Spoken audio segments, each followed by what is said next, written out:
So are you looking for some final boss prep tips for the early access version of Runescape Dragonwilds? I've got you covered. So I'm going to go through the full preparation cycle I went with and how to get every single item in detail, but I'll say the most important item to make this by a breeze currently as of the 18th of April is the Antipoison potion. My full list of recommendations to have an easy time with the boss are the following. Number 1, Antipoison potion can be brewed. Number 2, a bow and arrow of level 3 with at least level 3 plus arrows. Number 3, level 4 armor, which can be crafted with iron bars and padded cloth. Number 4, Wardstones, and even the lowest level Wardstones do work quite well. We do have some optional items as well, including health potions, attack potions, Whetstones, recipes with any buff effects, and an iron shield.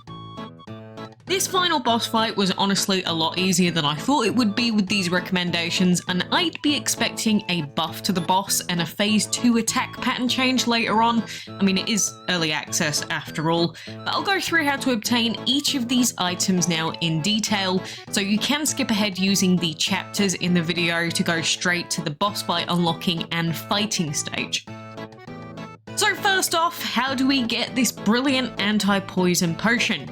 You should have ideally already used it to get into Blood Blight, but just in case you made it through without, the recipe for the anti-poison potion is number 1, Haralander, 2, bittercap mushrooms, and 3, clay vessels. You can get all 3 of these items in the second area, the Whispering Swamp, just sitting on the ground. Haralander are the blue plants, the mushrooms are a little bit harder to spot, so you'll have to have some good glasses on, and the clay you'll find at any of the deposits on the floor too. So you can have everything that you need within about a 5-minute rinse of the area. Get your clay and put down a pottery wheel. You can get coarse thread from flax or coarse animal fur.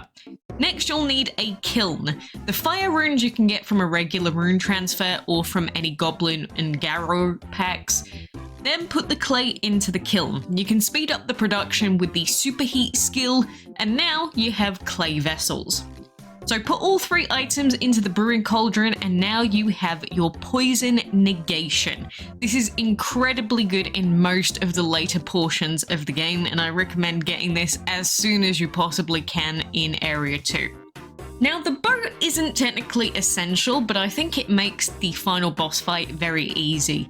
You could use the crystal bow, which is one that you can get the recipe for when you complete the Heartstrings quest, or if you skipped that quest like me, you can use one of the other special ones that you can get. I used the Wild Scout short bow, which is a special I got. I can't remember where from currently. It's probably from dungeon crawling of some kind. Or you could use a Blightwood longbow or short bow with level 3 plus arrows. So to get a Blightwood short bow, you'll need Blightwood, which you can collect from the start of Blood Blight Swamp from the trees with these white, dead-looking roots. It's around the start of the area. You'll also need swamp thread, which is made using swamp weeds, which you can get these from the Blightwood dungeon, and then using the spinning wheel to turn those into thread. You'll also need iron and jade, which are both found from iron deposits in the storm-touched Highlands. So break up a few iron nodes using the rock explosion spell, and you'll hopefully get a few lucky jade drops. Finally, to actually make the bow, you need vault shards, which you'll get from various dungeon visits. Then you can use the smithing anvil to make the actual bow. So you can get the vault cores from dungeons and bronze bars from smelting copper and tin ore together in a furnace.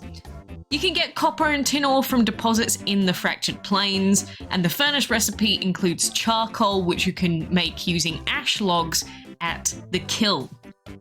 So now you've got the bow, but you need the arrows. So I'd suggest iron arrows for the most damage, but they do take the most time and resources.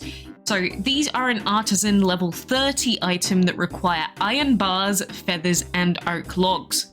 The iron you get from the Highlands, the feathers you can get from any bird-like enemies, so like the terror birds or any chickens, and the oak logs you can get from the big oak trees in Bramblemead or the Fractured Plains, so the first and third areas.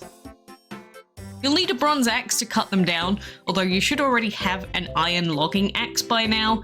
The wool thread that you'd need from the iron axe can be found by killing sheep in the fractured plains and then putting their fleece into a spinning wheel, but you could also use soft animal fur from wolves. I always take 99 plus arrows with me everywhere, just to be safe, and that is a lot of work for one bow, but it will make the boss very, very easy. Next up, we have the armor. I think you could be fine with level 3 armor, but level 4 is quite handy because of the runestone boost that you can apply. I used the iron set, meaning the iron helmet, iron plate body, iron plate legs, and the pioneer's cape. So for this set, you'll need a lot of iron bars, lots of hard leather, padded cloth, and vault shards. So the full list of what you'll need for this is 20 iron bars, 14 hard leather, 6 padded cloth, and 6 vault shards. Like I mentioned, the iron you can get from the Highlands, but it might take a few journeys because that area is a pain at times. I'd take Antipoison there as well to deal with the really annoying nature druids. Hard leather you can create with adhesive and leather using an upgraded tannery, so a tannery plus tanner's kit, which is a construction level 15 item. But to get the 18 ash planks, you'll need a sawmill, which is made with ash logs, bronze bars, and stone. Adhesive is made with swamp tar. You can get swamp tar from the ground in the Whispering Swamp. Go and put that into the kiln and then you can make swamp tar. And then you'll need leather, which you can make by using animal hide scraps or animal hide and then putting them into the tannery. You can get these from a few different overworld animals, so going on a mini killing spree would actually be useful here. And now that you have the leather and the adhesive, you can put them both together into the upgraded tannery with 2 slots to make hard leather. Next, we have the padded cloth. So to make this, you need an upgraded loom, so a loom plus loom harness at construction level 15. So to make a loom harness, you'll need ash planks, oak logs, iron bars, wool thread, which we've gotten before, but now you'll also need ram horns, and the rams can be found easily in the overworld in the storm-touched Highlands. Now you need to make the ruff and wool cloth. So ruff cloth can be made at the upgraded loom by putting in coarse thread, which like I mentioned earlier can be made with flax or coarse animal fur. I find that flax is a bit easier to get from the first area. The wool cloth requires 2 wool thread to be used at the upgraded loom, which you can get from fleece or soft animal fur at the spinning wheel. Now put these 2 together in the upgraded loom and you have yourself padded cloth. So once you've got all of these bits and the vault shards from the dungeon, you can put all of that together at the smithing anvil to make the full iron set. Number 4, Wardstones. Now you'll need a rune altar to make runestones, which requires construction level 20, stone and rune essence. The small wardstones are very easy to make just using rune essence and stone at the altar. You'll need to use a few of these to get back to full armor if you use the small ones with armor 4. So ideally you would just use the medium or large wardstones, but I find that these are very resource heavy. Medium wardstones take anima infused bark, which only drop from the special blue trees in the fractured plains. That's the actual flowers or the leaves at the top I'm referring to. They also take sandstone, which is also found in the plains. But the large wardstones require granite, found in the Highlands, and wild anime, I'm going to call it anime, which requires anima infused bark to be put into a kiln. I'd already used my bark on other items, so I didn't actually have any left for any bigger wardstones, but you could just wait and farm the trees if you really wanted to. Now moving on to the optional items. If you have all of the rest of the things I mentioned, you might not even need these, but they are handy to have. So attack and healing potions. Using the brewing cauldron along with the anti-poison potion, you can also make these attack and healing potions using Snapdragon, ground granite, Dwellberries, and clay vessels. Snapdragon can be found on the floor in Bloodblight Swamp. The ground granite can be obtained from putting granite from the Highlands into a grindstone, which is a construction level 12 item, and the Dwellberries are found on the floor in the bushes in the fractured plains. Whetstone. So if you are instead going to use a melee weapon to fight the dragon, you could use a Whetstone. This hones your melee weapon, I assume more damage. It does take attack level 40 to unlock this, so it could be a bit grindy if you haven't already unlocked it and haven't been using melee combat too much.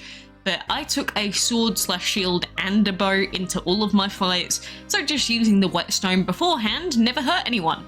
Apart from the dragon, of course. Recipes. So using the cooking pot, you could make some infusions such as the evasive infusion, ferocious infusion, or fleet-footed infusion that could help you out during the fight.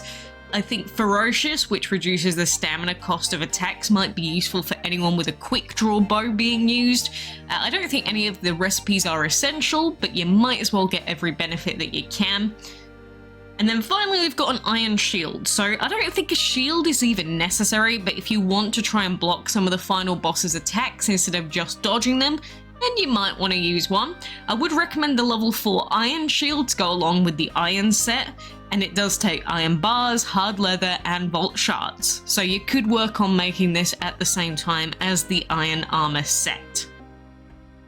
So that's all of the other prep work, but then we have to actually unlock the boss. So to unlock the boss fight, you need the challenge horn, which is an artisan level 15 item. You need a dragon tooth, bloodwood sap, and bronze bars. To get the dragon tooth, head to the skull here on the map in the storm-touched Highlands. You'll need at least an iron pickaxe to be able to get the teeth, which do require iron bars, blight wood, and hard leather to craft. You can get a few dragon bones from there, so you might as well pick all of them while you're there. And to get the bloodwood sap, you'll need to make your way right to the end of the path, so where the castle bit is in the Bloodblight swamp here. The tree will have deposits on it that you can take using an iron logging axe. You might need to jump up using the big boosted jump. I don't know why they only drop in ×1 stacks, but they do currently, so make sure you've got room in your inventory. And then you can put together the tooth, the bloodwood sap, and the bronze bars at the smithing anvil to make the challenge horn. So now that the prep is finally over, it is time to move to the boss fight itself. You can fight the dragon at the center of the fractured plains in the very tall tower. There is a guard, but he should be easy cakes for you by this point. So when you go inside, you do have an opportunity to buff up, so before you interact with the pedestal, I'd recommend using your anti-poison potion, your infusions, your wardstones, your whetstone, and double checking that you actually brought any arrows with you. I'm not sure if it actually made any difference, but I did eat a kebab before the fight. It does have poison resistance, but mainly, who wouldn't want to eat a kebab before you fight a massive dragon?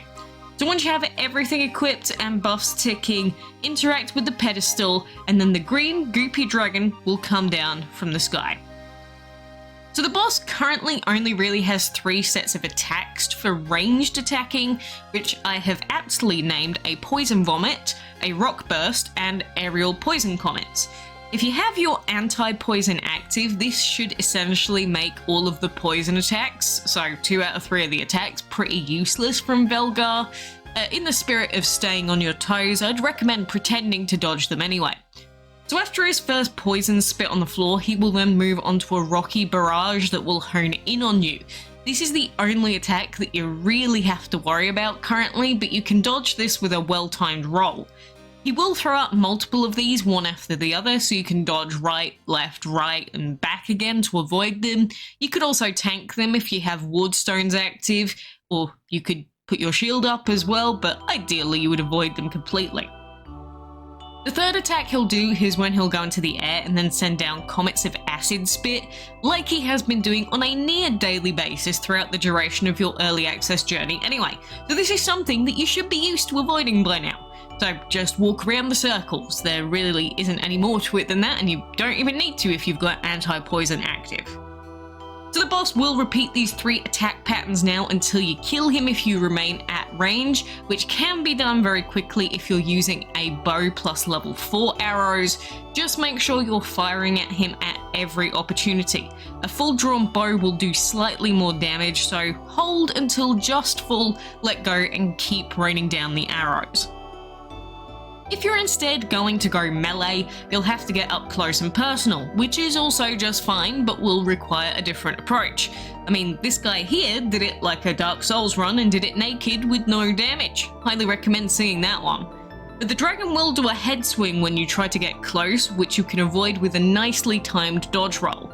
Attacking his feet will then get him to do a very fast chomp straight at you, which, again, would take a nicely timed roll to avoid.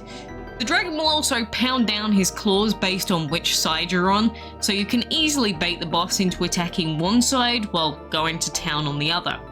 The dragon will still move and send poison spitballs down when he flies up, but will occasionally change which side of the battlefield he attacks from, so you'll have to make your way around the acid comet piles or wait for them to dissipate in a few seconds. If you don't rush in quickly enough, he will do more of his ranged vomit attacking or rock blasting. So that is currently the full cycle of the boss fight, so get to grips with the roll dodging and then you'll be just fine. But that is it for the early access version of this boss fight as of the 18th of April 2025. I'll be curious to see if this one gets tuned later on, but I think the dragon himself looks pretty cool. But anyway, I hope this helped. If you were having trouble with the boss or if you were confused how to get a certain item, the Runescape Dragonwilds wiki is your friend, although a few of the articles haven't been updated as of yet, so feel free to ask me any questions that you have about any other parts or items in the game if you're stuck, since I've completed it after 21 hours now. So best of luck and happy dragon hunting.